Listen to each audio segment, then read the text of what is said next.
5 wolves surrounded the new waitress in the dim corner of Chicago's most dangerous district, pinning her to the oak table while their leader filmed her terror, certain that in Southside, no one would dare challenge them.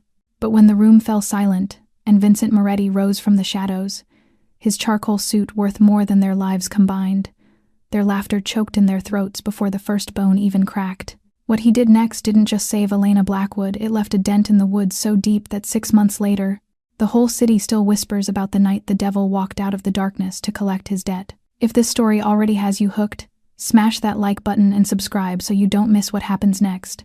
Share this with someone who loves a good redemption story, trust me. They'll thank you. Now, let's get back to that night in Chicago. Moretti's Corner sat at the corner of Halsted and 47th, right in the beating heart of Chicago's South Side, a place where the light of civilization seemed to have given up long ago. Outside, the streetlights had been shot out years before, and no one ever bothered to replace them, leaving the block drowned in a darkness thick as ink. The red brick walls were blotched with gang graffiti, staking territory the way wild animals mark their hunting grounds. From time to time, a police siren echoed somewhere far off, but it never came close, because on the South Side, the police had learned there were places the law could not reach. And yet, in the middle of that living hell, Moretti's Corner endured like a strange oasis, a refuge time itself had forgotten. A heavy oak door with a tarnished brass handle guarded a world that felt entirely different. Warm yellow light spilled down from old-fashioned chandeliers, bathing everything in a gentle amber glow. Jazz threaded through the room from an old record player set in the corner, the saxophone low and intimate, like the whisper of a former lover. The smell of dark roasted coffee mingled with the scent of wood polished in lemon oil, creating a signature fragrance that anyone who had ever stepped inside would never forget. Oak tables were worn smooth and shining, chairs were upholstered in deep wine, red leather, and on the walls hung black and white photographs of Chicago in the 1950s, back when the city carried a raw beauty and a different kind of danger. Harold Chen, the owner, was a 62-year-old Asian-American man whose hair had gone almost completely gray and whose small eyes always held a quiet kindness. He had bought the place 30 years earlier, when the South Side first began to sink into darkness, and he stayed when everyone else ran. No one understood why, and no one dared to ask. Harold moved from table to table with the soft steps of a man practiced in not drawing attention, always smiling, always nodding and greeting, never asking his customers anything beyond what they wanted to order. In the kitchen, Rosa Martinez ruled her own kingdom with an iron hand wrapped in velvet. This 55-year-old woman wore her thick black hair pinned high, her brown eyes warm, her heart so large it seemed capable of holding the pain of the whole world. Rosa cooked as if every plate were a prayer, and she treated the staff as if they were the children she never had. When someone was hurting, Rosa knew before they could manage a single word, and a bowl of hot soup would appear in front of them like a small miracle. On the South Side, everyone knew about Moretti's Corner, but not because the food was good or the atmosphere was warm. They knew because of an unwritten rule that had existed for so long no one could remember when it began. The rule was simple. No one caused trouble at Moretti's Corner. Not gangs, not thugs, not drunks. Those who broke that rule had a way of disappearing, sometimes within only a few hours of leaving the restaurant, and no one ever found them. Rumors spread that the place was protected, though not a soul knew by whom. Some said it was the devil, others whispered about the Mafia, but everyone agreed on one thing. Whoever the protector was, he was not someone you wanted to provoke, and so Moretti's Corner remained, a bubble of peace inside a storm of chaos, a place where the exhausted could find a few hours of rest before stepping back out into the darkness beyond. Elena Blackwood stood behind the polished mahogany bar, her hands clenched around a damp wiping cloth so tightly her knuckles went white. She was 27, yet under the soft golden light of Moretti's Corner she looked younger, more fragile, as if life had wrung her dry before she ever had the chance to live it all the way through. This was her 5th night working here. 5 nights since Harold Chen had looked into her panicked eyes and nodded yes without asking a single question. Elena's dark brown hair was twisted into a tight bun at the nape of her neck, not a strand out of place, as though she feared the smallest looseness might be enough for someone to recognize her. The white shirt she wore was buttoned all the way to her throat, the long sleeves pulled down to cover her wrists, and she made certain not a centimeter of skin showed beyond what was necessary. Her eyes were the most striking thing about her, a pale green like new spring leaves, but inside them lived something that had shattered long ago, something even the warmest light could never fully thaw. Every few seconds those eyes drifted toward the door. Each time the brass bell above it rang, Elena's heart slammed so hard she could feel it in her throat. in her temples, in the tips of her fingers. She would lift her head, sweep her gaze across the face of whoever had just stepped in, and only when she confirmed it was a stranger did she allow herself to breathe out. It was a survival reflex she had developed over the past 3 years, ever since she learned there were men in this world who did not accept no, and there were doors that, once shut, became prisons. Rosa Martinez had noticed it the very first night Elena came in asking for work, the older woman's eyes pausing on the faint bruises along the young woman's neck, bruises that had yellowed with time but had not fully faded. Rosa said nothing, only led Elena into the kitchen, set a bowl of hot soup in front of her, and sat across from her until she finished every last bite. Elena needed this job more than she needed anything. She needed cash, the kind pressed into her hand and never routed through any system. No tax records, no name in a payroll book, no electronic trace that could be followed. Over the past 4 months, she had run through 4 cities, each stop shorter than the last as fear caught up with her and forced her to move again. Detroit, Cleveland, Indianapolis, and now Chicago. Each city meant a new name, a new story, a new disguise thrown together in haste before it could be torn away. Elena Blackwood was not even her real name, only the name she chose when she stepped off a Greyhound bus at the Southside station, the name she scribbled on the job application with a trembling hand. Sometimes, when the restaurant was quiet and Elena stood alone behind the bar, she would unconsciously tug her sleeves a little lower, making sure the white cotton covered her wrists. Beneath that fabric were scars, not deep but not fully faded either, parallel lines like a map of the darkest nights of her life. She had not done it because she wanted to die. She had done it because it was the only way she could feel something other than numbness, the only way she could remind herself she was still alive when everything around her made her want to disappear. Those scars belonged to a different Elena, a younger, weaker girl, a girl who had believed love meant enduring and forgiveness meant forgetting. The Elena of the present had learned that real love never leaves bruises, and forgiveness does not mean staying. But here, inside Moretti's corner, among the smell of coffee and the hush of jazz, Elena found something she had thought she would never feel again. Safety. Not perfect safety, not the kind she could trust without question, but a small breath of air in the middle of an endless storm of panic. There was something about this place, about the way Harold Chen never asked where she came from, about the way Rosa Martinez looked at her with understanding instead of pity, about the way the customers here seemed to carry secrets of their own, and no one cared to pry into anyone else's. There was something about that unwritten rule she had heard Harold whisper to Rosa in the kitchen, about how this place was protected by someone no soul dared to anger. Elena did not know who that protector was, but for the first time in years, she allowed herself to hope that maybe, just maybe, she had found a place the darkness of her past could not reach. Leading the group was a man who, with one look, could make the most primal survival instinct in a person scream in alarm. Derek Lawson, 29 years old, was known on the South Side streets by the nickname The Bull, and it was not an exaggeration. He had a body that looked as if it had been poured from steroids and dark intentions, every muscle swelling beneath skin stretched glossy tight, as if it might burst. His neck practically did not exist, his head seeming to sit directly on his shoulders in a solid block like stone. His face was broad, his jaw square, and he wore a permanent sneer, the kind of smile a man carries when he believes the world was made to serve him, and anyone who thinks otherwise is a fool who needs to be taught. He wore a fitted black suit jacket over a white t-shirt, the seams pulled so tight they looked ready to split, and beneath that cloth were tattoos that crawled from his wrists up to his neck, violent and lethal images etched into flesh like a declaration of what he truly was. Derek stepped into Moretti's corner, not like a customer, but like a conqueror, inspecting a village he had just taken. Each footfall landed heavy on the wooden floor, the soles of his combat boots striking like war drums. His eyes, small and sharp like a wild boar's, swept the room with a cruel kind of amusement, measuring every face, every table, every exit as if he were mapping out a fight that had not yet begun. Behind him, 4 more figures spread out like wolves trailing their pack leader, each carrying his own shade of dark energy. Tyler, close on Derek's right, was a skinny man with an acne-scarred face and a disgusting grin that never went away, the grin of someone who found pleasure in other people's pain. His hand hovered ready with his phone, his thumb sliding over the screen, as if he were waiting for something worth recording. Jason stood to the left, a younger guy in black-framed glasses who kept pushing them up the bridge of his nose with his index finger, his eyes behind the lenses darting non-stop, sweeping every corner like a rat hunting for cheese or an escape route.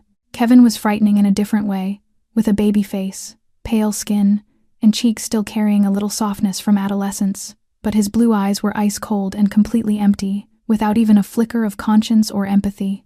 The fourth was the biggest one after Derek, over 6 feet tall with shoulders as wide as a door, and he said nothing, only stood there like a wall of meat. Lifeless eyes fixed straight ahead, a tool of violence waiting to be used. The air in the restaurant thickened into something like gelatin. The elderly couple near the window immediately lowered their heads toward their plates, their hands gripping each other so hard their knuckles turned white, neither of them daring to look up or breathe too loudly. The man drinking alone shrank into his chair, trying to take up as little space as possible, eyes pinned to his beer bottle as if it were the most interesting object in the universe. This was the survival instinct of the South Side, sharpened across generations of living amid violence and danger. Do not make eye contact. Do not draw attention. Do not intervene. Pretend you see nothing, hear nothing, know nothing. And maybe, just maybe, you will make it home tonight without losing anything. Elena stood frozen behind the bar, completely alone. Tommy, the host who usually stood at the door, had asked to leave early because of a stomachache, and now she understood it might not have been a stomachache at all, but the intuition of someone who had lived long enough on the South Side to know when it was time to vanish. Harold Chen had quietly retreated into the kitchen the instant the door was shoved open, his shape dissolving into the space behind like smoke, leaving Elena alone to face the wolves moving in. She could hear hurried whispers in the kitchen, Rosa's voice saying something urgent, but the kitchen door stayed shut tight. She understood. In a place like this, everyone survived the way they could, and Elena was the newcomer, the one with no one to protect her, the one who belonged nowhere. She felt Derek Lawson's gaze rake across the room and stop on her, as if he had just spotted tonight's prey, and in that instant, every hope she had ever held about finding a safe refuge began to splinter, like glass hitting a stone floor. Derek Lawson swept his gaze across the room again, and this time his small, sharp eyes stopped and locked onto Elena behind the bar. A slow smile spread across his coarse face, the kind of smile a predator wears when it spots a lone fawn. "Hey, sweetheart." His voice came out low and thick, cutting through the jazz that was trying to fill the tense emptiness in the air. "You're new. I haven't seen you around here before." He lingered on each word as if tasting it on his tongue, and the way he said new made Elena feel as though she'd been stripped bare in front of everyone. His 4 underlings snickered, the ugly sound rising like vultures waiting for a meal. Elena drew in a deep breath and tried to steady herself. She had faced men like this before. She had survived. She would survive this time too. With hands trembling just enough that she prayed no one would notice, she reached for 5 leather-bound menus from the rack beside the bar, pressed them to her chest like a thin shield, and stepped out from the relative safety behind the counter. Each step on the wooden floor felt heavy as lead, and she could feel Derek's eyes burning into her skin as she walked toward table 12, the large round table in the middle of the restaurant that they had claimed without anyone needing to guide them. "Right this way, gentlemen," she said, her voice sounding far calmer than what was happening inside her. Table for 5. They did not sit like ordinary customers. They sprawled into their chairs, legs stretched out to block the aisle, elbows planted on the tabletop, taking up space aggressively as if the entire restaurant belonged to them. Derek took the central seat, leaning back, both arms spread along the backs of the chairs on either side, and when Elena set the menu in front of him, he did not even glance at it. Instead, his eyes moved slowly over her body, from her worn black flats, up her legs in slacks, past the white shirt buttoned tight to her throat, and finally to her face. He looked at her the way a man looks at merchandise laid out for sale, weighing every detail, and the smile on his mouth widened as he watched her fight not to tremble under that stare. Tyler, the acne-faced one with the disgusting grin, was the first to speak. "I want a beer," he said, his voice high and grating like fingernails on a chalkboard. Then he leaned forward, the smile on his face twisting into a suggestive smirk. "And I want to know what time you get off." The whole table burst into laughter, sharp and crude, ringing through the restaurant and making the elderly couple shrink in their seats and the man drinking alone try to fold himself even smaller. Jason shoved his glasses up the bridge of his nose and laughed loudly, while Kevin only curled his mouth, his ice-cold eyes fixed on Elena with a sick kind of pleasure. The big one standing behind them did not laugh at all. He only watched, and somehow his silence was more frightening than the other's noise. Elena swallowed, her throat dry as a desert. "I'll get your drinks," she said quickly, her voice catching on the last note, and she turned to leave. She needed to get away from here, to put distance between herself and this pack of wolves, to breathe, to think, to find a way to survive. But she had barely taken 2 steps when a hand shot out like a striking snake and clamped around her wrist. Derek Lawson's hand, large and rough, fingers thick as sausages, a grip as hard as steel pliers. Elena's mouth fell open, a small sound tearing loose from her throat as pain flashed from her wrist up her arm. She tried to jerk free, but it was useless. He was too strong, and every time she struggled, his grip tightened. "I wasn't done talking to you, sweetheart," Derek said, his voice sweet in a poisonous way. "It's rude to walk away when someone's talking to you. Didn't your mama teach you manners?" He yanked her closer, and Elena could smell his breath, sour with cheap whiskey and cigarettes, the smell of nightmares she thought she had left behind. And in that moment, a wave of memory surged over her like floodwater breaking a levee. This hand, this grip, this helplessness. She had felt it all before, in a small apartment in Detroit, under the hands of Marcus Webb, the man she had once loved and trusted before he turned her life into hell. Marcus had grabbed her wrist like this too. Every time she tried to run, every time she dared to have her own opinion, every time she showed even the smallest sign that she was a human being with a will and not an object. "Please," Elena whispered, and her voice was no longer the voice of a 27-year-old woman standing in a restaurant in Chicago. It was the voice of the 23-year-old girl from years ago, kneeling on a kitchen floor with blood on her lip and tears streaming from eyes that had lost all hope. "Please, let go." Derek did not let go. Instead, he yanked her, a sudden, brutal jerk that stole Elena's balance completely. The world around her spun into a moment of chaos. Her feet left the floor, and before she could even understand what was happening, her back slammed down onto the oak tabletop at table 12. The impact cracked through the room like thunder, the wood groaning under her weight, and the air was punched out of her lungs in a painful oof. The ceiling wheeled above her, the old chandeliers blurring into streaks of yellow light, and she tried to breathe in, but her lungs refused to work, locking down in panic. She tried to push herself up, survival screaming in her head to run, to get away, to do anything to escape. But before she could lift her face from the tabletop, a massive hand came down on her shoulder and pinned her to the wood the way you pin a butterfly to a collector's board. Derek Lawson rose from his chair, looming like a mountain that could move, and leaned down over her. His face filled Elena's vision, the coarse features, the small sharp eyes glittering with enjoyment, and the sneer stretching into a wide, vicious grin.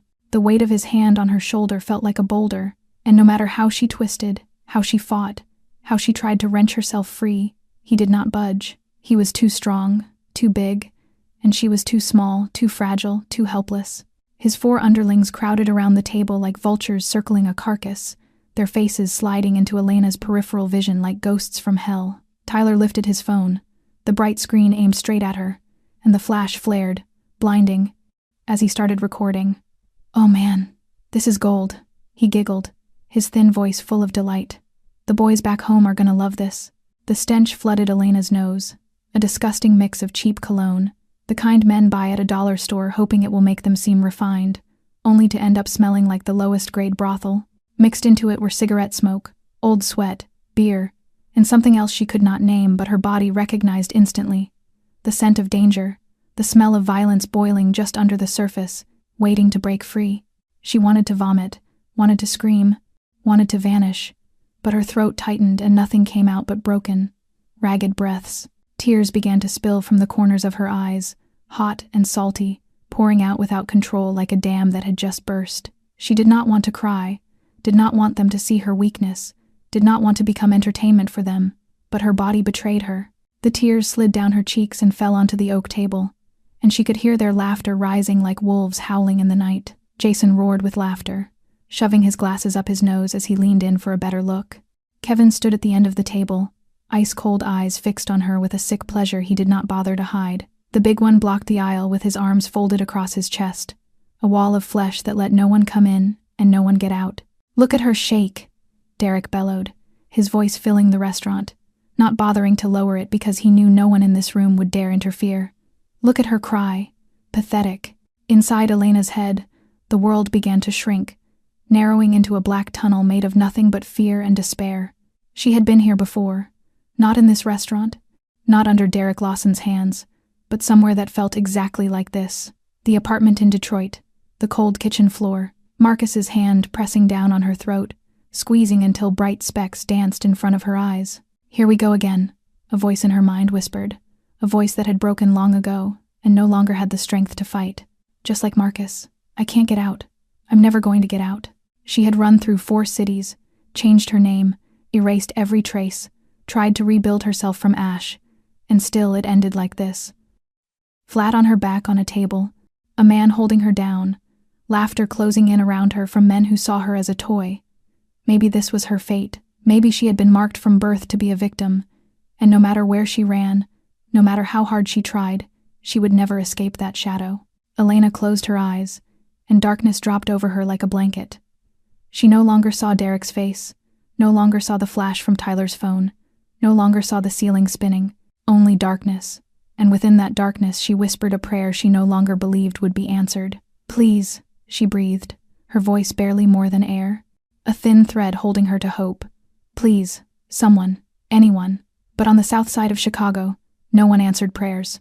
Here, everyone survived alone, and Elena knew she was not strong. She never had been, and tonight, she would pay for that weakness. But there was one person in this room who did not follow the South Side rule. In the farthest corner of the restaurant, where the yellow light could not reach, and the darkness lay thick as ink, there was a booth most people forgot even existed. That booth did not live on the mental map of ordinary customers, as if their minds automatically slid past it whenever their eyes swept the room. But tonight, it was not empty. Vincent Moretti sat there alone, sunk into the dark as if he were part of it, as if he had been born from shadow and could dissolve back into it at any moment. He had been sitting there since 7 o'clock in the evening, more than an hour before the door was kicked open, and the entire time he had not moved, had not spoken to anyone, only sat and watched like a statue carved from stone and night. Vincent Moretti was 36, but his eyes were far older than his years, old as if they had witnessed every crime a human mind could invent and had stopped being shocked long ago. He wore a perfectly tailored charcoal suit, the kind only master tailors in Milan could make, with stitching so fine it was almost invisible, and fabric soft as silk, yet draping with the weight of true luxury. That suit cost more than the building that held it, more than everything Derek Lawson and his men owned put together, but Vincent wore it with the indifference of someone so used to expensive things they had become meaningless. His shirt collar was open, no tie, revealing the base of his throat where black tattoos climbed like poisonous vines, inked lines telling the story of a life written in blood and violence and power.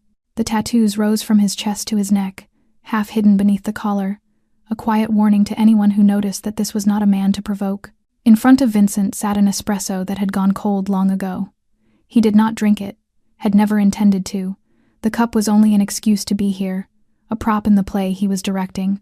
His face was a mask of stone, unreadable and empty, features sharp and angular as if chiseled from granite, a square jaw, a straight nose, and eyes the color of steel, cold as a Siberian winter. He had watched everything from the instant the 5 figures blasted through the door and poured into the restaurant like a pack of starving wolves.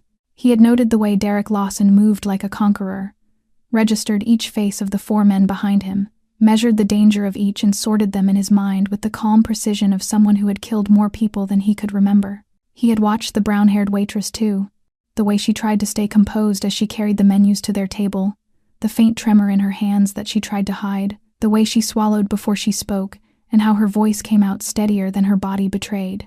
He saw a survivor, someone who had faced monsters before and learned how to disguise fear. When Derek grabbed her wrist, Vincent did not move. When she was yanked off balance and her back slammed onto the oak table, he remained still as a statue. When the wolves laughed and the phone flash burst bright, he did not stir. Vincent Moretti was not a hero, had never called himself one, and he had lived long enough to know heroes usually died young and pointless. He was a businessman, in the politest sense of the word, a man who managed an underground empire that stretched across Chicago and far beyond, a man whose name was whispered in fear by those who knew better and completely unknown to those who lived in the light. He did not interfere in things like this. It was not his business. It was the police's business, the business of good citizens, the business of anyone but him. But then, in a brief sliver of time between laughter and flashing light, Vincent's eyes met Elena's. She lay on the table, tears running down her cheeks, and when she opened her eyes one last time before closing them in despair, her gaze drifted by accident toward the dark corner where he sat, and in that thousandth of a second, Vincent saw something that made his entire body go tight. He saw fear in those pale green eyes, the primal fear of prey driven into a corner, but more than fear, he saw the moment fear turned into something far worse, despair, surrender. The look of someone who had stopped fighting, stopped hoping, accepted that this was how it would end. He had seen that look before, 24 years earlier, in his mother's eyes when she lay on a kitchen floor with blood soaking her flowered dress, and a rival gang stood around her laughing like demons from hell. A switch flipped deep inside Vincent Moretti's moral wiring he believed had died long ago, wiring he had buried beneath layers of ice and deliberate indifference. It did not flip because he was good. It flipped because there were lines even monsters were not allowed to cross, and Derek Lawson had just leaped over that line as if it did not exist. Vincent's finger tapped the tabletop once, twice, 3 times, a slow rhythm like a countdown to the end of the world. Then he placed both hands on the table, and for the first time in more than an hour, Vincent Moretti moved. The scrape of a chair against the floor rang through the restaurant like thunder under a clear sky. It was the only sound in a room that had suddenly gone so still it felt suffocating. Wood grinding against wood as Vincent Moretti pushed his chair back and rose from his booth of darkness. It was not loud, but in the silence that had settled over the restaurant since Elena had been slammed onto the table, it echoed like a funeral bell. Everyone in the room heard it. Everyone turned to look, except Derek Lawson, too busy savoring his own power to notice the air had just changed completely. The elderly couple near the window were the first to understand what was coming. They did not speak, did not trade a glance. They simply stood at the same time with the quiet of people who had lived long enough on the south side to recognize the scent of death when it drifted through the air. The husband left a few bills on the table, the wife took her purse, and both of them moved toward the back door in silence, their steps light as feathers, not making a sound. They slipped through the door that led to the alley before anyone in Derek's group even realized they had ever been there. The man drinking alone moved too, faster and with less finesse. He sprang up, knocking his chair over, but no one looked back because every set of eyes was fixed on the shape stepping out of the dark corner. He ran for the front door, shoulder bumping the wall in panic, and disappeared into the cold Chicago night outside. In the kitchen, Rosa Martinez had seen everything through the cracked door. She grabbed Harold Chen's arm with a grip strong enough to leave bruises, and hauled him deeper into the kitchen with the surprising strength of a 55-year-old woman. Harold started to protest, his mouth opening to say something, but Rosa pressed a finger to his lips and shook her head hard. She pulled the kitchen door shut, all the way, for the first time tonight, and the latch clicked, small but final. They knew what was about to happen, and they knew the best thing they could do was not be there when it did. Now, inside Moretti's corner, only 7 people remained. Elena lay on the table, tears still flowing, eyes squeezed shut.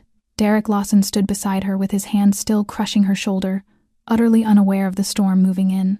His 4 men circled the table, Tyler still filming, Jason still chuckling, Kevin still staring with those cold eyes, the big one still planted like a wall of flesh, and Vincent Moretti, the man in the expensive charcoal suit, was walking toward them with the measured pace of death itself, step by step, slow and deliberate.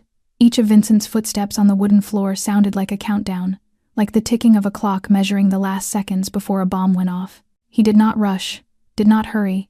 He moved with the confidence of a man who knew time belonged to him and no one could take it away. His shadow stretched across the floor as he left the darkness, and for the first time the restaurant's yellow light fell across his face, and what it revealed made Tyler, the first to see him clearly, stop laughing mid-breath. That face held no expression at all, completely empty, like the mask of a god of death come to harvest souls. The steel-gray eyes did not blink, did not waver. They stared straight ahead with the focus of a predator that had already locked onto its target.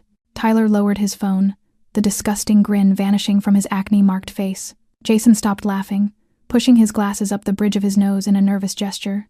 Kevin narrowed his eyes, and for the first time something other than coldness surfaced in that icy gaze, something that looked like uncertainty. The big man uncrossed his arms and straightened, muscles tightening into a stance ready to fight.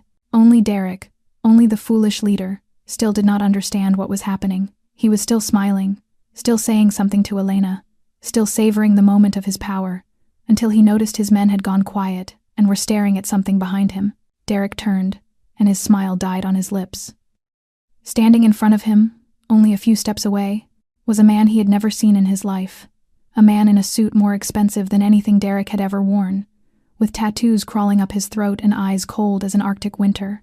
"Who the fuck are you?" Derek snarled, his voice trying to hold on to its swagger, but a faint tremor slipped into the last word that he could not control. Vincent Moretti did not answer. He only stood there, watching Derek with those steel-gray eyes, and his silence was more terrifying than any threat. In those eyes there was no anger, no outrage, only a calm, ruthless calculation, as if he were deciding where to begin. Derek Lawson let go of Elena's shoulder and turned fully to face the stranger who dared to challenge him. When he straightened, puffing out his chest like a bear trying to look bigger, he realized he stood at least half a head taller than the man in front of him. The discovery fed his confidence, and the familiar sneer slowly returned to his coarse face. He had dropped men much bigger than this, had crushed people who thought they were heroes, and the guy in the expensive suit would not be an exception. "You got a death wish, old man," Derek bellowed, his voice filling the restaurant with the swagger of someone used to bullying others and never paying for it. "You know who I am. I run these streets. I own this neighborhood. And you just made the biggest mistake of your pathetic life." Vincent Moretti stood motionless, not a muscle in his face reacting to the threat.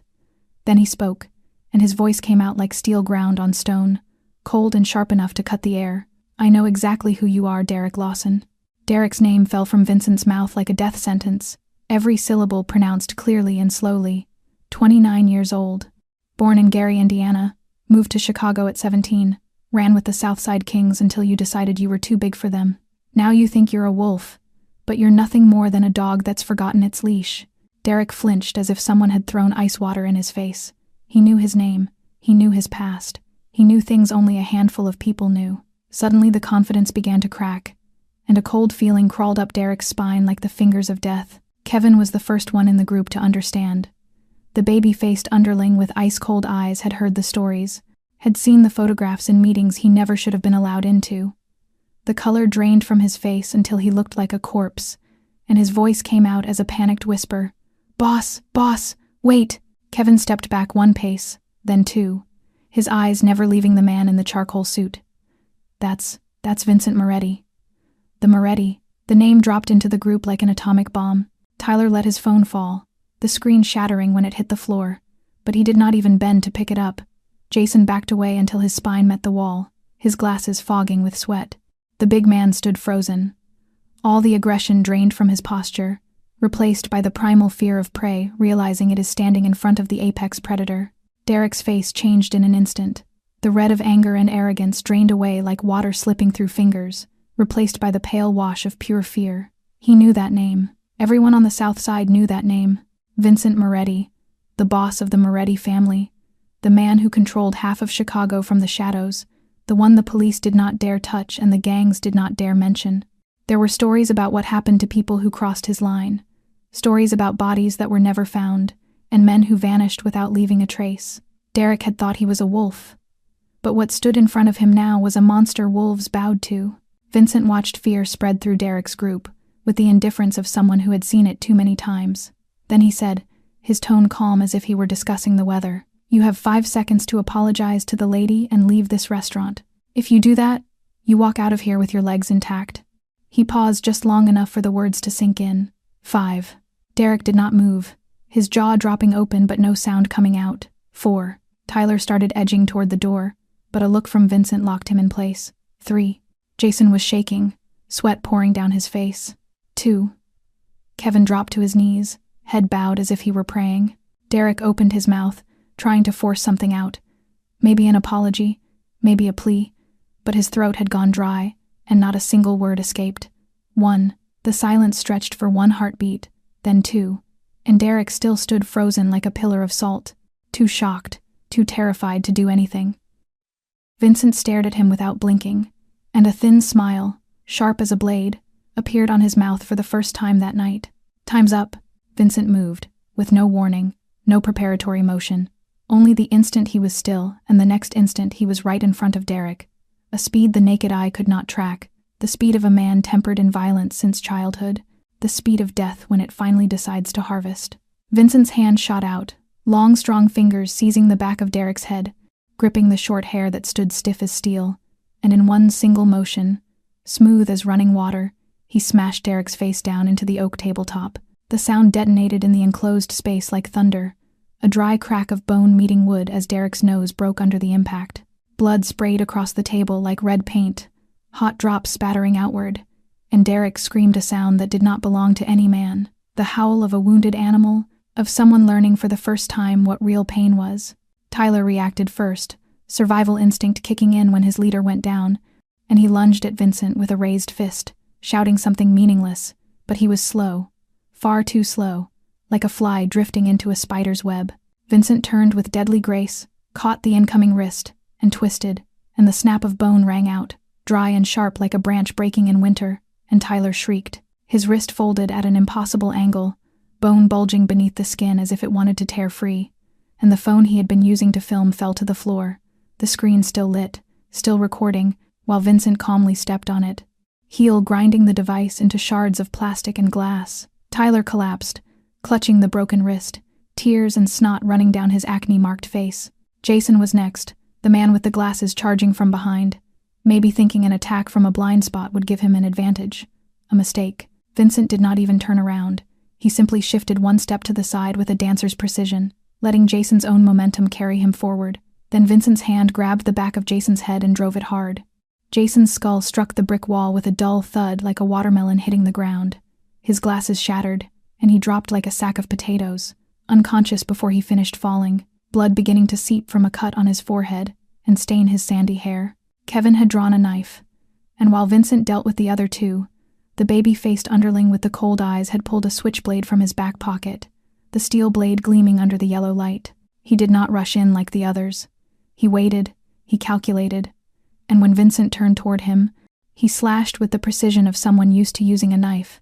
But Vincent was more precise. He stepped into Kevin's reach instead of away from it, caught the knife wrist with one hand, and bent it back with just enough force to make Kevin's fingers open. The knife fell. Vincent caught it in midair, and in a motion as fluid as a dance, he drove it down into Kevin's thigh. The blade punched through denim, through skin, through muscle, and sank deep into flesh. Kevin screamed, a scream that tore at the throat, and crumpled to the floor with the knife still embedded in his leg as blood began to soak his jeans. The big man was the only one still standing, and he had seen everything. His leader's face smashed into the table, his partners dropped one by one in less than 30 seconds, and whatever loyalty or courage he had evaporated, like morning fog under the sun. He turned and ran, bolting for the front door with a speed a man his size should not have been able to reach, and Vincent did not chase him. He stood where he was, watching the fleeing back, and his voice carried with a calmness that sounded like casual conversation. Tell everyone what you saw tonight. Tell them what happens when someone forgets the rules in my restaurant. The big man did not look back. He only shoved the door open and vanished into the night, carrying a story that would be told and retold for years. Vincent turned back to Derek, the leader trying to push himself up, blood pouring from the broken nose. But before he could stand, Vincent's hand seized his hair again.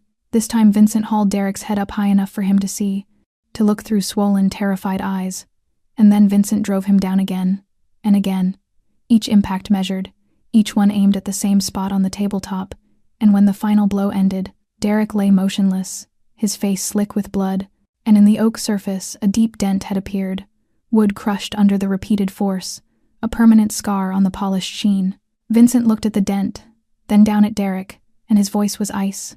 This table, this mark, it stays. A reminder for anyone who forgets. He released Derek's hair, letting the head hit the table one last time, gentler than before but still enough to draw a groan. Now crawl out of my restaurant, and if I ever see your face again, they will not find enough of you to bury. The silence after violence was heavier than any scream. Inside Moretti's corner, there was no more ugly laughter, no more shouting. Only the ragged breathing of the injured and the jazz still playing from the old record player in the corner, the saxophone line mournful as a funeral hymn. Derek Lawson and his men were scattered across the floor like puppets with their strings cut, groaning, bleeding, no longer the fierce wolves they had been minutes ago, only pathetic creatures trying to drag themselves toward the door. Elena was still on the table, exactly where Derek had left her, eyes squeezed shut, body rigid as if she were bracing for the next blow. She could not believe it was over, could not trust the sudden quiet, could not bring herself to open her eyes because she was afraid this was only an illusion and reality would crush her again. Vincent Moretti stood beside the table, less than a step away from Elena, but he did not touch her. He kept the hand that still carried Derek's blood held off to the side, and he stood still, waiting, giving her time to understand the nightmare had passed. He had seen this reaction before in people who had suffered so much they no longer believed in rescue, in people hurt so deeply that even a helping hand made them flinch. He knew that touching her now would only make it worse, so he stayed there, a patient statue amid the wreckage, and waited until she was ready. "It's over," he said, and this time his voice was no longer steel ground on stone. It was softer, lower, like rain on a roof. "They won't touch you again. No one will."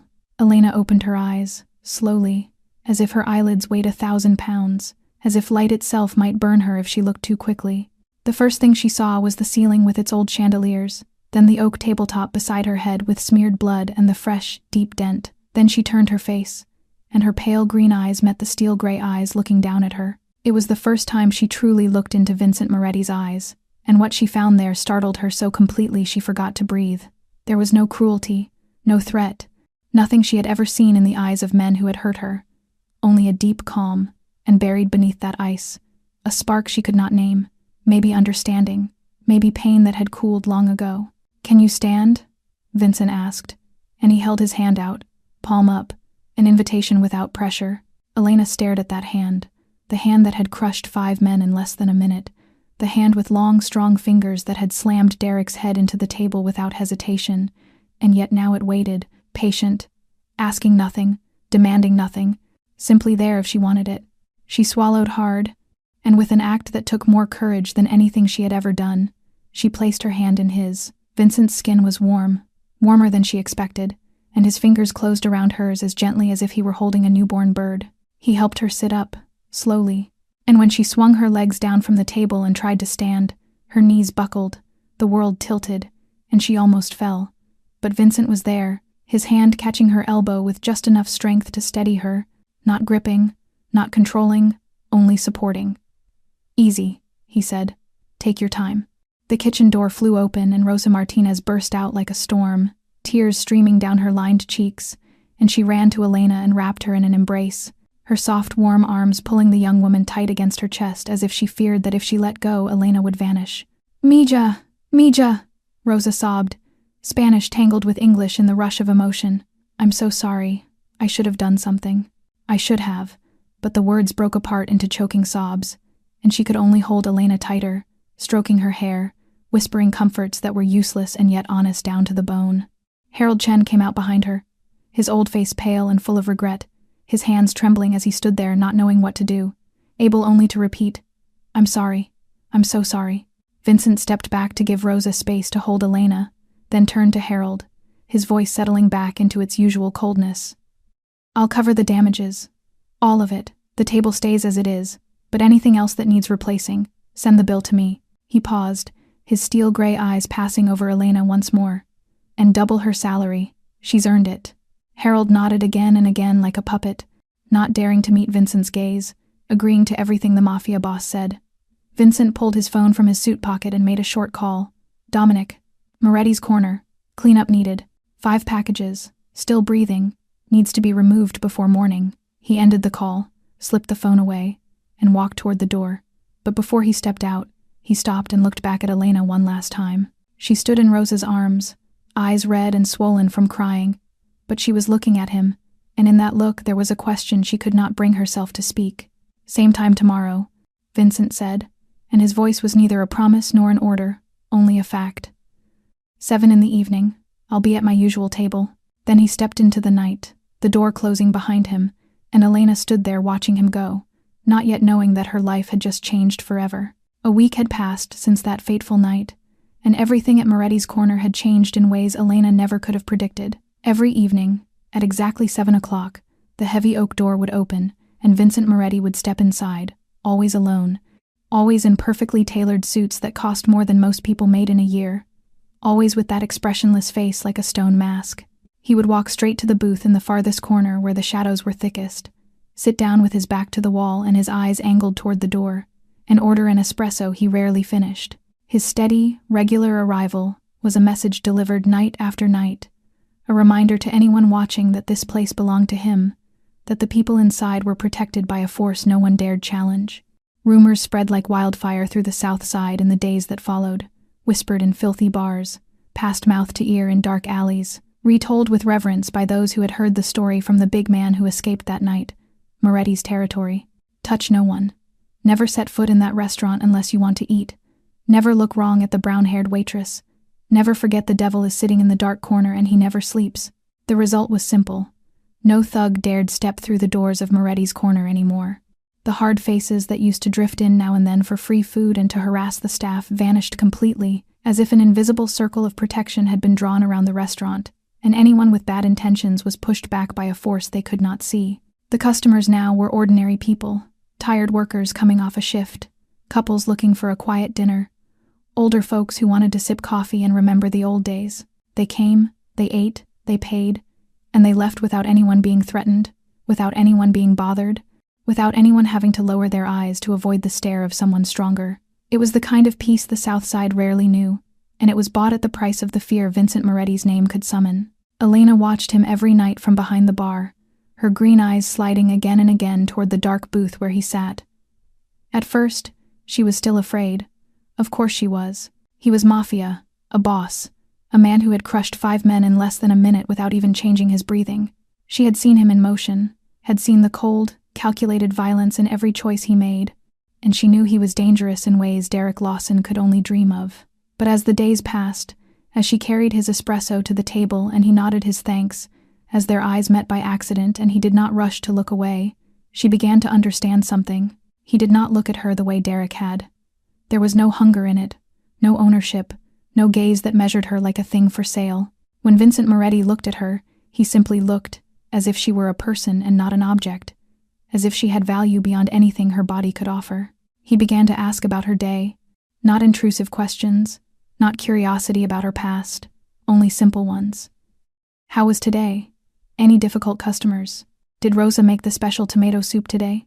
And when Elena answered, he listened, really listened, not the polite kind of listening where a man's mind is already somewhere else, but the kind that made her feel as if what she said mattered, as if she mattered. Each night when she brought the check, he left a tip 10 times what he owed, bills folded neatly under the espresso saucer. The first time she saw that money, she tried to give it back, but something in Vincent's eyes told her refusing would be an insult, so she kept it, and she no longer had to worry about rent or the electric bill. The first slow night came on the 8th day. Rain came down hard outside, that bone-cold Chicago rain that makes people stay home, and the restaurant stood empty except for Vincent in the dark corner booth and Elena behind the bar. Rosa had gone home early because she was sick. Harold was in the office doing the books, and the silence in the room was broken only by rain, tapping the windows and the jazz humming from the old record player. Elena was polishing glasses that were already clean for the 3rd time when Vincent's voice drifted from the corner. "You don't have to stand there all night." She looked up, surprised, and saw him watching her with something close to warmth in his steel-gray eyes. "Come, sit." He pointed to the seat across from him in the booth. Elena hesitated for a moment, then set the glass down and walked over. Sitting across from Vincent Moretti in that booth of darkness felt like stepping over a threshold she could never step back from, but she sat anyway. They talked about jazz, about favorite musicians, about whether Miles Davis or John Coltrane was greater, about Chicago, about street corners he had known since he was a boy, about restaurants that had closed and buildings that had been torn down, about the weather, about winter coming, about how Chicago snow could bury the whole city overnight. They talked about everything except that night. No one said Derek Lawson's name. No one spoke of the blood on the table. No one mentioned the dent still pressed into the oak like a scar that would never heal. It was an unspoken agreement between them, a boundary they both respected. And when the night ended and Elena stood to lock up the restaurant, she realized that for the first time in years, she had spoken with a man without feeling afraid. 3 weeks passed like a strange dream Elena did not dare believe was real. And the nights of talking with Vincent in that booth of darkness became a habit, a private ritual they both looked forward to but neither of them ever admitted out loud. They talked about books, about movies, about places Vincent had been in his life, and places Elena dreamed of seeing someday, but they never talked about themselves, never dug into the wounds hiding under the surface, until that night, a quiet Tuesday with a fine drizzle tapping the glass outside and the restaurant long since closed. Harold had gone home, Rosa had turned off the stoves and said goodbye, and only Elena remained cleaning up, while Vincent sat in his usual booth, a second espresso gone cold in front of him, and Elena did not know what had shifted, did not know why the walls she had built over 4 years suddenly began to crack. But when she sat down across from Vincent, as she always did, the words spilled out of her like a river breaking its banks. "His name was Marcus," she began, her voice small as a whisper, and she did not look into Vincent's eyes but down at her hands laced together on the tabletop. "I met him when I was 23. I thought he was perfect. The words she had buried for 4 years began to pour free. The first time she had ever told anyone. The first time she let those dark memories stand in the light. And she told him about the early days, when Marcus was the most charming man she had ever met, with a sun-bright smile and sweet promises of a perfect future. She told him how he slowly isolated her from friends and family, how he convinced her no one loved her the way he did, how he turned their Detroit apartment into a prison she did not recognize until it was too late. 4 years. 4 years in a hell she had called love, and every time she did something wrong, whether she burned dinner a little or came home 5 minutes late, Marcus would teach her a lesson, sometimes a slap, sometimes a punch to the stomach where no one would see the bruises, sometimes fingers tightening around her throat until she nearly blacked out, and after every time he would cry, apologize, swear it would never happen again, and she believed him. She always believed him, because belief was the only thing that kept her alive. He cut her off from everyone, controlled every call, every message, every step she took, and she had no friends, no family, no one to run to, only Marcus and the lies he fed her every day, that she was useless, that no one would love her but him, that she deserved what she got. Elena's voice trembled when she described the night she escaped. Marcus drunk after a party, passed out on the sofa with an empty whiskey bottle beside him, and she lay awake all night watching him sleep until something inside her broke, or maybe finally healed, and she quietly took his wallet, took all the cash, stuffed a few clothes into a backpack, and walked out of that apartment at 3 o'clock in the morning without looking back. She ran to the bus station, bought a ticket to Cleveland, and did not stop running for the next 4 months. Cleveland, Indianapolis, St. Louis, and finally Chicago. Each city a new name, a new story, a new fear as she glanced over her shoulder to see whether Marcus was watching. She knew he was looking for her. He would never let her go. And in his mind she belonged to him, and what belonged to Marcus Webb would take back, no matter the cost.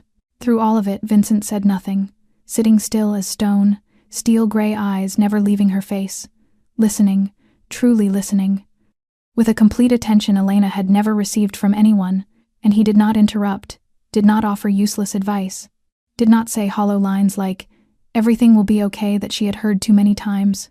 He only listened, and somehow his silence comforted her more than words ever had. When Elena finally stopped, her throat raw and her eyes wet with tears, she had not realized she was crying. Vincent stayed quiet a long time, and then he spoke, and the question froze her. What's his full name? Not "Are you okay?" Not "I'm sorry that happened to you." Just a simple, practical, cold question. The question of a man collecting information. Elena looked into those steel-gray eyes and understood exactly what he was asking. Not casual curiosity, but an offer disguised as a question. And she could refuse. She could shake her head and change the subject, and Vincent would not push. But if she answered, if she handed him that name, she knew exactly what would happen. She would be placing a bullet in the hand of one of the most dangerous men in Chicago, and that bullet would never be removed from the magazine. She should have been afraid. She should have hesitated. But when she thought of the nights of beatings, the days locked inside that apartment, the years stolen from her, she felt nothing but a strange calm. "Marcus Webb," she said, her voice not trembling now. "From Detroit." Vincent nodded slowly, and she could see him memorizing the name, carving it into his mind with the precision of a computer. And he promised nothing, said nothing about what he would do, only nodded and took a sip of cold espresso, as if they had been talking about the weather. But Elena knew. She had just planted a seed in the richest soil imaginable, and one day that seed would bloom into something Marcus Webb could never outrun. 2 months passed, and if someone looked at Elena Blackwood now and compared her to the trembling girl behind the bar on that first night, they would not believe it was the same person, because the change did not arrive overnight. It came the way dawn seeps into darkness, a little each day, a little each week, until one morning Elena stood in front of the mirror and no longer recognized the woman staring back. Her dark brown hair was no longer twisted tight at the nape like a clenched fist. Now it fell looser, sometimes spilling over her shoulders, sometimes held back with a simple clip, free in a way she had not allowed herself for years. The white shirt buttoned all the way to her throat had been replaced by tops with more open collars, not provocative, just normal, as if she no longer had to hide every centimeter of skin to feel safe.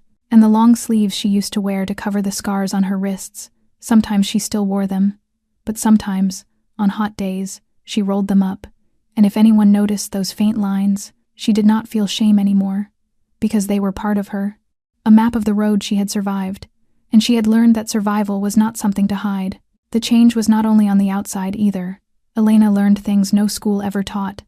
Lessons delivered not in speeches but in observation, in nights spent across from Vincent Moretti in the dark booth, watching the way he existed in the world. She learned how to read a room the moment she stepped into it, how to sweep her eyes over every face and decide who was a threat, who might be an ally, who could be ignored. She learned how to stand, no longer curled in on herself as if trying to shrink and disappear into a wall, but upright, shoulders open, claiming space as if she had a right to be there, because she did.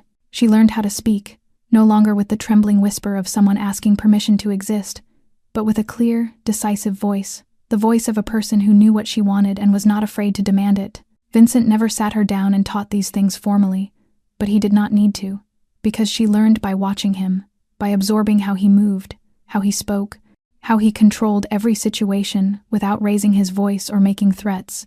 And slowly, piece by piece, she began to apply those lessons to her own life. The moment that marked the full turn came on a crowded Saturday night, when a middle-aged man with a face flushed red from alcohol started causing trouble. He had drunk too much, his voice grew louder than it should have, and when Elena passed his table, he reached out and grabbed her wrist, a gesture that yanked her straight back to the nightmare 2 months earlier, back to Derek Lawson and that rough clamp like a pair of pliers. But this time Elena did not freeze, she did not panic, she did not tremble, she did not plead. She simply stopped, looked down at the hand holding her wrist, then lifted her eyes and looked the drunk man straight in the face with a stare so cold it made him flinch. She told him he had 10 seconds to pay his bill and leave the restaurant, or her friend in the corner would help him. And she did not have to point, did not have to explain, because the man, even drunk, was sober enough for survival to wake up. He looked toward the dark corner booth where a motionless silhouette sat, and even if he could not see the face clearly, he could feel the steel-gray eyes fixed on him, and his hand released Elena's wrist as if he had touched fire. He fumbled for his wallet, left a messy pile of cash on the table without counting it, and staggered out of the restaurant in less than 5 seconds. Elena stood there for a moment watching the door swing shut behind him, and she felt something strange spreading through her chest. Not relief, not victory, but a feeling she had not known in years, confidence, strength, the quiet shock of realizing she had protected herself not by running or begging, but by standing still and facing what was in front of her. She turned her gaze toward the dark booth, and for the first time in the 2 months she had known him, she saw Vincent Moretti smile. Not the thin blade of a smile from before he acted, not the polite mask of social courtesy, but a real smile, slight at the corners, softening the hard angles of his stone face. Later, when she brought his espresso, he looked at her with something in his steel-gray eyes she could not name. Maybe respect, maybe pride, maybe something deeper. Neither of them was ready to admit, and he told her she had not needed him. Elena set the espresso down and smiled, the first truly bright smile she had worn in years, and she admitted she had not, but it was nice to know he was there. That night, when Elena cleared Vincent's table after he had left, she found the tip as usual, 10 times the bill, folded neatly beneath the espresso saucer. But this time there was something else too, a small piece of paper folded in half with a handwritten line in black ink. Vincent's handwriting she recognized instantly, sharp and precise like the man himself, and there were only 2 words on it. Yet those 2 words carried more weight than 1,000 spoken lines. Proud of you. Elena stood there for a long time staring down at the note in her hand, and she felt tears rise, spilling before she could stop them. But this time they were not tears of pain or fear, they were the tears of someone who had walked a long road and finally been seen, finally been acknowledged, finally been someone another person could be proud of.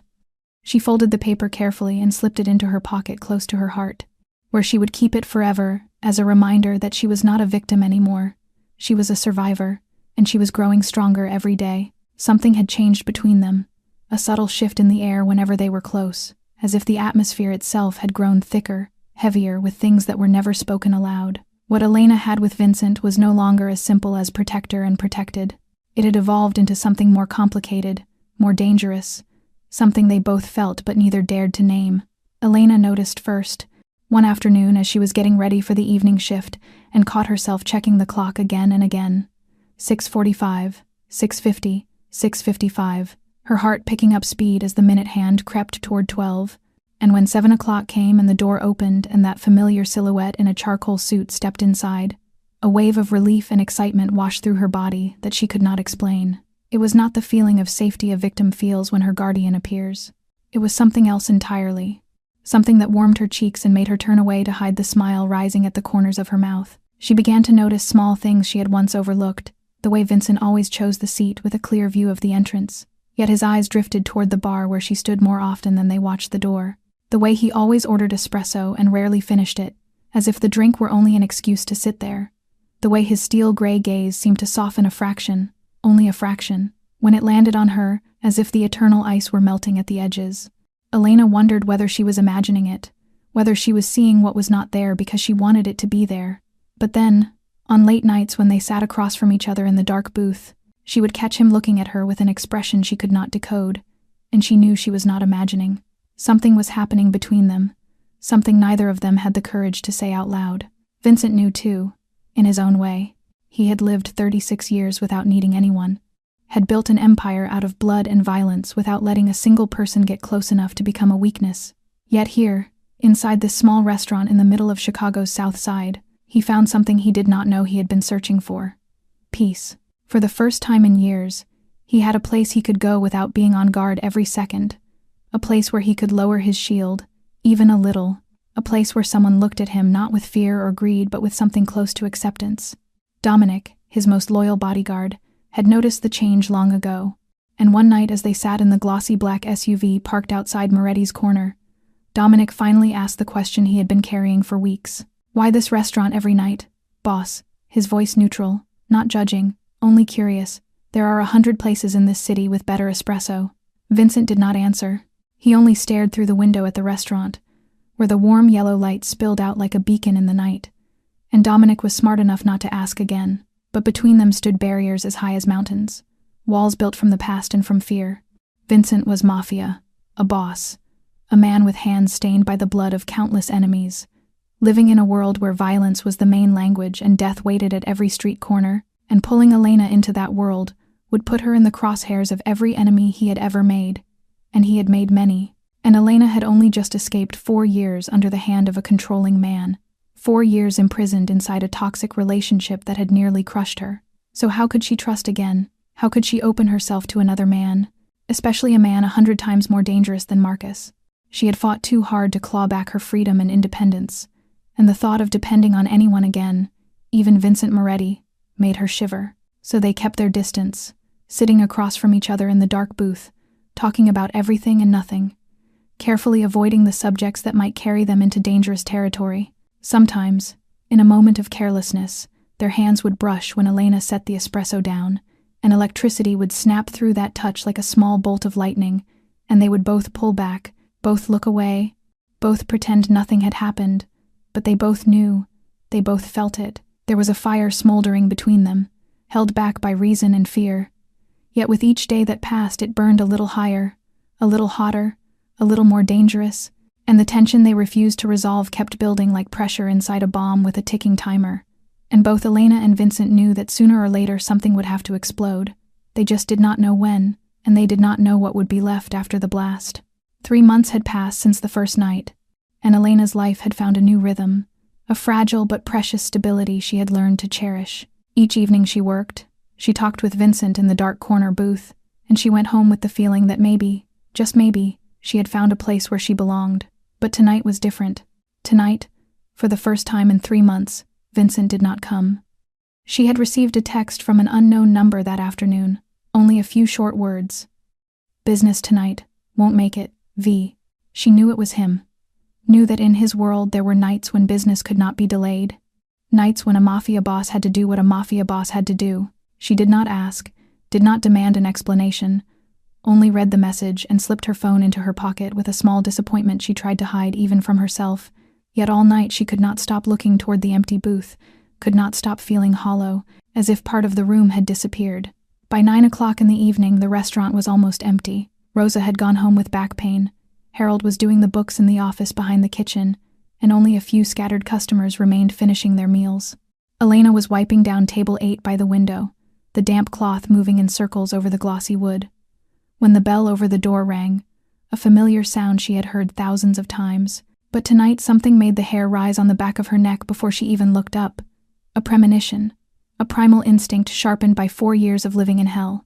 She raised her head and the world stopped. Her heart missed a beat in a moment that stretched like eternity.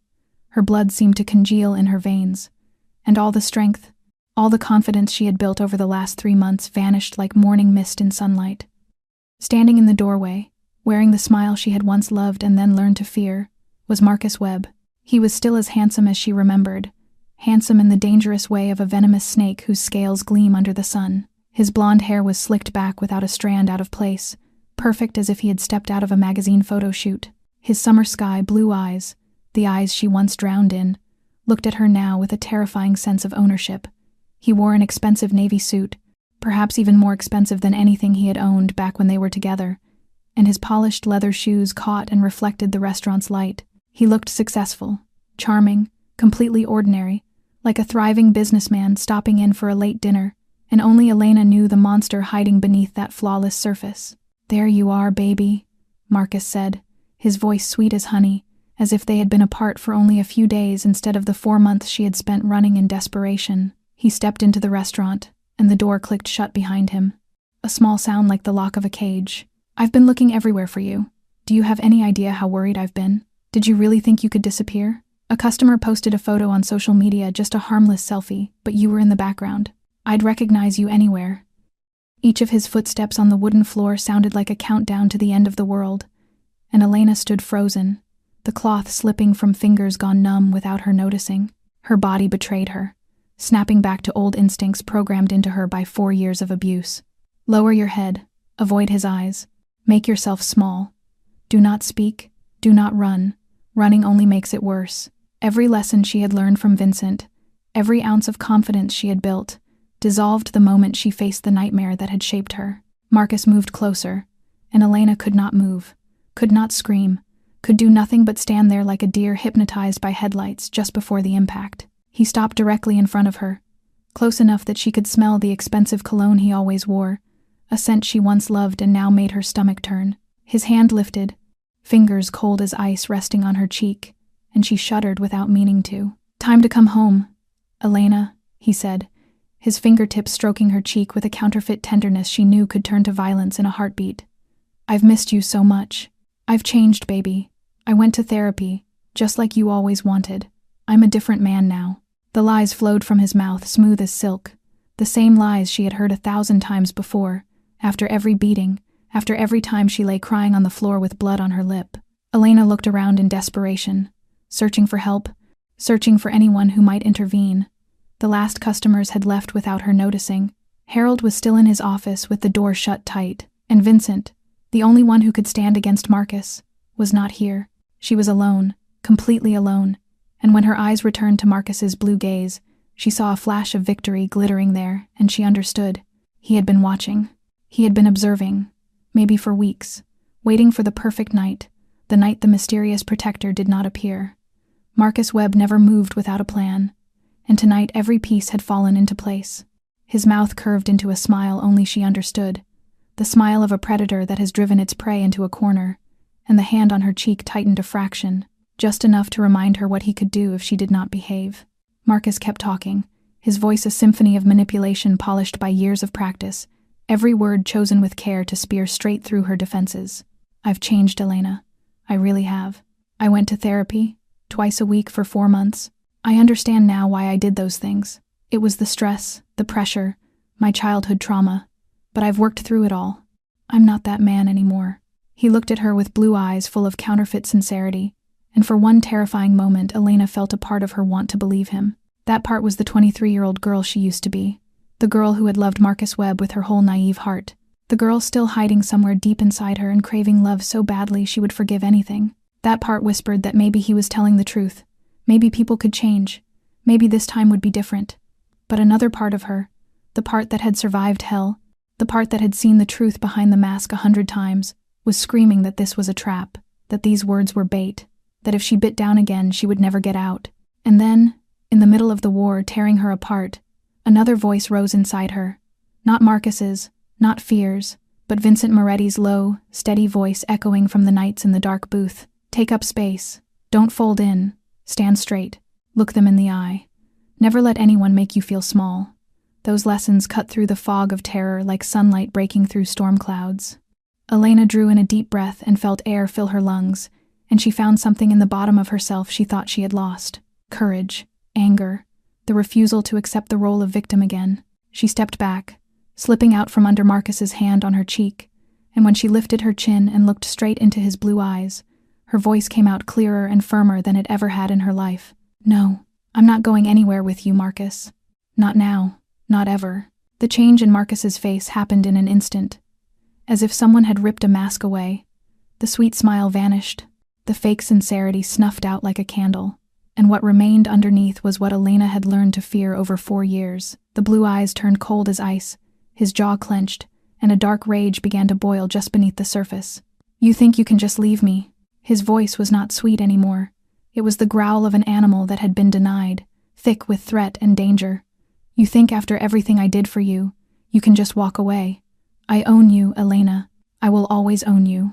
His hand shot out fast as a striking snake, fingers clamping around her wrist with such force she could feel bone complain under the pressure. She cried out, trying to yank herself free, but Marcus was too strong, and the familiar fear began to rise inside her like a tide. Rosa Martinez had returned to the restaurant to pick up the wallet she had left in the kitchen, and when she pushed through the back door, what she saw made her blood turn to ice. A strange man was crushing Elena's wrist, the young woman's face washed pale with pain and fear. Rosa did not hesitate, did not stand there weighing options, her 55-year-old body moving faster than it had in years, as she rushed into the kitchen, trembling hands yanking open the drawer, where she kept the small slip of paper with the emergency number Vincent had left weeks earlier. She dialed, heart pounding like a war drum, and when someone answered on the other end, she whispered in a panicked voice that there was a man hurting Elena and they had to come now, please. Out in the dining room, the situation escalated fast. Harold Chen heard the cry and hurried out of his office, his old face going pale when he saw what was happening. "Let her go," he said, his voice shaking but trying to hold steady. "I'm calling the police." Marcus only laughed, a cold, vicious sound, and with his free hand he drew a knife from inside his suit jacket, the steel blade flashing under the yellow light. "Stay back, old man," he snarled, swinging the knife toward Harold and forcing the restaurant owner to retreat in fear. "This is between me and my wife. If you call anyone, I'll gut you like a fish." He began dragging Elena toward the door, fingers still locked around her wrist, and she fought. She tried to resist, tried to grab onto anything she could, but he was too strong and she was too afraid. The restaurant door drew closer and closer, and Elena knew that if she crossed it, she would never come back. And then the door opened, not blasted off its hinges like the night Derek Lawson stormed in, with no violent sound, no threat. It opened quietly, calmly, as if someone were stepping into a gathering where they knew they were the guest of honor. Vincent Moretti stood in the doorway, charcoal suit without a wrinkle, face the familiar stone mask, and steel-gray eyes fixed on Marcus Webb with a calm that was more frightening than rage. Marcus froze, the knife angled toward the newcomer, and for a second Elena saw something she had never seen in Marcus's blue eyes before: uncertainty. He did not know who this man was, did not know what he was facing, and for the first time in his life Marcus Webb was no longer the most dangerous man in the room. "Who the hell are you?" Marcus barked, trying to keep his swagger. Vincent stepped inside, and the door clicked shut behind him like the sound of a gun being cocked, and his voice carried through the air that had gone so quiet it was suffocating. "I'm the man who's going to give you a choice, Marcus Webb." The way he said Marcus's name, slow and clear like a death sentence, made a spark of hope flare inside Elena's chest, and she knew the darkness had returned, but this time it had not come to swallow her. Marcus reacted on pure instinct, the instinct of a man cornered, jerking Elena tight against him, twisting her into a living shield, and pressing the ice-cold blade to her throat. Elena felt the sharp steel laid against her skin, and she understood with a sick clarity that one more ounce of pressure would mean blood, so she did not dare breathe, did not dare swallow, did not dare do anything that might make the blade bite deeper. "Stay back," Marcus snarled, and the confidence he had walked in with was gone, replaced by the panic of an animal that suddenly realizes it is the one being hunted. "I'll kill her. I swear to God, I'll slit her throat right here." Vincent stopped, his steel-gray eyes taking in the situation with the calm of a man who had faced death so many times it no longer impressed him, and then he did something that surprised both Marcus and Elena. He slipped a hand into his suit pocket, drew out a pack of cigarettes and a silver lighter, and lit one with steady, unhurried ease. Smoke lifted into the air as Vincent took a long drag, then looked Marcus straight in the eye. "You have until I finish this cigarette," he said, his voice low as distant thunder. "That's how long you have to make peace with whatever God you believe in." Elena stood there with the knife still at her throat, and inside the chaos of fear and despair, part of her mind began to work with a strange, razor-clean clarity.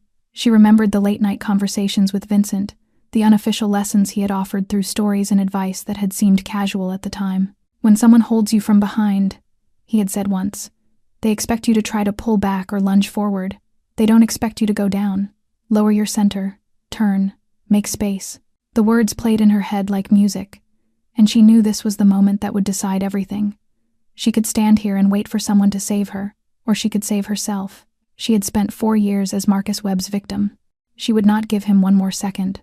Elena moved, with no warning, no tell, dropping suddenly to her knees, lowering her weight in a sharp, abrupt collapse, and turning hard to the left at the same time. Marcus did not react fast enough. The blade caught her shoulder as she twisted, pain flaring like fire. But she did not stop. The momentum carried her out of his arms and into a roll to the side. Blood began to seep through her shirt, the cut not deep but sharp enough to burn. Yet she was free, no longer a shield, and that was all that mattered. Vincent moved in the same instant. Elena broke away, as if they had practiced this 1,000 times, crossing the space between them at a speed the eye could not hold, and before Marcus could understand what was happening, he was on the floor with Vincent on top of him. The knife skittered off into the shadows somewhere. The violence began, but it was not wild or uncontrolled. It was calculated brutality. Each punch placed exactly where it would do what it was meant to do, with the precision of a man who knew exactly what he was doing and why. "This is for every bruise you left on her body," Vincent said, his tone calm as if reading a grocery list, as his fist drove into Marcus's face. "This is for every night she couldn't sleep because she was afraid of you." Another punch, the sound of bone giving way in the tight air. "This is for every tear she cried, every scar she hides, every piece of herself she lost because of you." Marcus was not screaming anymore. He could only moan, and the handsome face Elena remembered was becoming a swollen mess of bruised flesh and blood. Vincent did not stop until he was certain the message had been delivered, until Marcus Webb's face itself became a warning no one could misunderstand. Elena stood with her back against the wall, one hand pressed to her bleeding shoulder, and she watched it all. And she had thought she would be afraid, would be sickened by the violence unfolding in front of her, but what she felt was something else entirely. Release. For 4 years she had lived in fear of the man now lying broken on the floor. For 4 years she had run, looked over her shoulder, startled at unfamiliar footsteps, and now, watching Marcus Webb crushed beneath Vincent Moretti's hands, she felt the last invisible chains fall away. She was not a victim anymore. She was a survivor, and the man who had hunted her was now nothing but battered flesh begging for mercy. The door opened and Dominic stepped in with 2 other men, their faces empty as they took in the scene. Vincent rose, adjusted the cuff of his suit as if he had just finished ordinary office work, and nodded toward Marcus. "Take him," he said. "Far, very far, and make sure he understands that if he ever comes back, if he ever even thinks about her again, what happened tonight will feel like a massage compared to what comes next." Dominic nodded, and the 2 men hauled Marcus up and dragged that half-living body out of the restaurant, and Marcus Webb would disappear, not dead, because death was too easy, but gone to a place very far away, where he would have plenty of time to think about what he had done. When the door closed behind Dominic, Vincent turned back to Elena. He stepped to her, his steel-gray eyes pausing on the wound at her shoulder, and for the first time that night something other than coldness crossed his face. Worry, tenderness. "Are you okay?" he asked, his voice softer than usual, and his hand lifted, hesitated for a beat, then touched her arm gently, careful to stay away from the cut. Elena looked into those steel-gray eyes, the eyes of the man who had just destroyed the person who had hunted her for years, the eyes of the devil who had stepped out of the dark to protect her, and she smiled. The first real smile since Marcus had walked in, the smile of someone whose final shackles had just been unlocked. "I'm free," she said, and her voice rang like a declaration, like a truth finally spoken aloud. "For the first time in 4 years, I'm finally free." 6 months had passed since that first night, the night 5 wolves burst into the restaurant, and a devil stepped out of the dark to crush them. 6 months of healing, of change, of learning how to live again after forgetting you were still alive. Elena Blackwood stood in the middle of Moretti's corner late one night, a cleaning cloth in her hand, Warm yellow light pooled over chairs and tables that had been set back neatly after closing. She moved through the room with the quiet confidence of someone who belonged here. Shoulders straight, chin lifted, footsteps steady on the wooden floor. She stopped at table 12, the large oak table in the center of the restaurant. Her pale green eyes settled on a single point in the glossy surface where the dent still lived deep and unmistakable as the day it was made. It was a scar in the wood that would never fade. Harold had offered to replace it again and again in those early weeks, saying it ruined the restaurant's aesthetics, saying customers asked about it. He said he could buy a new table within days, but Vincent had said no in a voice that allowed no argument, and Harold had stopped asking. Now, the dent had become part of the place, part of the story, part of the legend people whispered across the south side. Elena let her finger glide along the dent, feeling its depth, the smoothness of wood rubbed over and over. She remembered that night the feel of her back slamming into this table, the choking fear, and the flood of despair. Yet, the memory no longer held power over her. It was only a story now, a chapter turned in the book of her life. Then, a voice came from the dark booth corner. Elena smiled without turning because she already knew he was there. She could feel his presence the way you feel the heat of a fire. Vincent Moretti stepped out of the shadow in his familiar charcoal suit, his familiar stone face, but his steel-gray eyes softened when they found her. Harold asked again today about replacing the table, Elena said, her finger staying on the scar in the wood. He said customers ask about it. Vincent stood beside her, looking down at the mark. His voice dropped when he replied, "Let them ask. That mark is not there to remind you of what they did to you. It is there to remind everyone else what happens when they cross the line." They stood in silence for a moment, two figures in an empty restaurant. Then, Vincent held out his hand. "Come, I'll walk you out." Elena placed her hand in his, feeling the warmth as their fingers laced. Together, they stepped through the door into the Chicago cold, where the wind of November cut through layers of clothing. But Elena did not hunch the way she once did. She stood tall, drew the cold air deep into her lungs, and felt life moving through her veins. The street lay quiet, streetlights flickered weakly, and somewhere in the darkness, a police siren echoed like a reminder that the outside world was still dangerous, the way it had always been. Yet here, beside Vincent Moretti at the entrance of the restaurant that carried his name, Elena felt safe in a way she had never felt in her life. Vincent looked at her, steel-gray eyes catching the streetlight, his voice coming out like a vow. "You are safe here. As long as that table stands, as long as I am breathing, no one will ever hurt you again." Elena met that gaze, the eyes of the man who had saved her not once but many times, the eyes of a devil who had become her guardian angel. She smiled with the calm of someone who has finally reached shore after a long storm and said two simple words, "I know." Inside those words lived all her trust, all her gratitude, everything she could not put into language. Vincent nodded, a small gesture of understanding, then turned up his suit collar against the wind and stepped into the dark. Elena watched until his shape dissolved into the night, becoming one with the shadow he had been born from and would always belong to. She turned back for one last look at the restaurant, warm yellow light still spilling from the windows like a lighthouse in an ocean of darkness. Then she turned on her heel and walked toward the small apartment she called home, along a route she would not have dared take alone 6 months earlier. Her steps rang on the sidewalk, steady and sure, not rushed, not afraid. She did not look over her shoulder, did not flinch at unfamiliar sounds, did not fold in when a passing figure moved nearby. She simply walked with head high and shoulders open, taking up space as if it belonged to her, because it did. The world belonged to her not in the sense of possession, but in the sense of a person who has the right to exist, the right to take up space, the right to live without fear. Elena Blackwood had once been the girl curled in a dark corner, afraid of the door chime, afraid of a man's hand, afraid of her own voice. She had once believed she was born to be a victim, that her fate was endurance and silence. But she had been wrong. She was not a victim.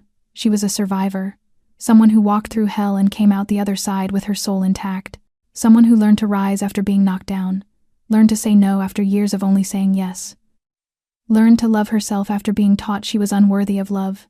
The scar on her shoulder would fade with time, but the strength she had found would remain. The dent in the oak table would stay as a reminder not of the pain she endured, but of the price paid by those who dared cause that pain. And somewhere in the darkness of Chicago a man stood watch, not because she was weak, but because in his eyes she was worth protecting. She was Elena Blackwood. She was no longer a victim. She was the one who could stand in the eye of the storm and feel its quiet. The story of Elena and Vincent was not only a story of love or redemption, it was also a deep lesson in inner strength and the human capacity to be reborn. Because no matter how far life pushes us into darkness, no matter how badly we are wounded, there is always a way to stand up and keep going. And sometimes help comes from the most unexpected places, from people society might judge wrong. And more than anything, a person's true value is not in what they have been through, but in how they choose to live after the pain. Thank you for following this story all the way to the end. If you feel this story touched your heart, please press the subscribe button and tap the notification bell so you do not miss the exciting videos every day. A like and a share from you will be a huge source of motivation that helps us continue bringing you more meaningful stories.